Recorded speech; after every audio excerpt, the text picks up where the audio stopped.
Hi மக்களே வணக்கம். Big Boss season 9 எல்லாரும் நம்ம சேனலை சப்ஸ்கிரைப் பண்ணிவிட்டு உங்கள் ஆதரவு தெரிவிச்சிருங்க. இப்போ பார்த்தீங்கன்னா பிக் பாஸ் லைவ்ல பார்த்தீங்கன்னா ஒரு இன்ட்ரெஸ்டிங் நியூஸ் போயிட்டுருக்கு. அது என்னென்னு பார்த்தீங்கன்னா பார்வதி, கமருதீன் 2 பேரும் சண்டை போட்டாங்கன்னு சொல்லிட்டு முன்னாடி இதில் சொல்லியிருந்தேன் இல்லைங்களா? ஸோ நம்ம பார்வதி ஏக்கத்தில் ஏங்கிட்டு இருக்காங்க.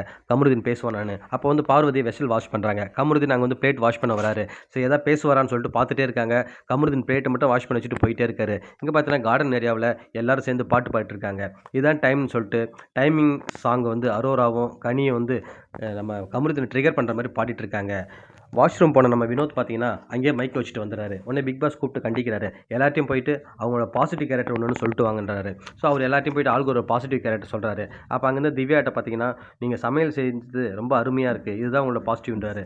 உடனே நம்ம பார்வதிட்ட வந்துட்டு உங்கள் அம்மாட்ட இருக்க நல்ல கேரக்டரில் உங்ககிட்ட கொஞ்சம் இருக்குது, ஸோ அதெல்லாம் வந்து நீங்கள் வந்து ஒரு அயன் லேடி மாதிரி இருக்கீங்க, ஸோ உங்களை எனக்கு ரொம்ப பிடிச்சிருக்கு அந்த விஷயத்துலன்னு சொல்லிட்டு போகிறாரு. ஸோ பார்வதி வந்து ஒரே கன்ஃபியூஸ் ஸ்டேஜ் தான் இருக்காங்க. எப்போ கமருதீன் பேசுவான்ற ஒரு ஏக்கத்தில் தான் இருக்காங்க. பார்ப்போம் மக்களே, கமருதீன் பேசுவாரா இல்லை இப்படியே போயிடுவாங்களான்னு சொல்லிட்டு அடுத்த வீடியோவில் நான் உங்களுக்கு சொல்கிறேன் மக்களே.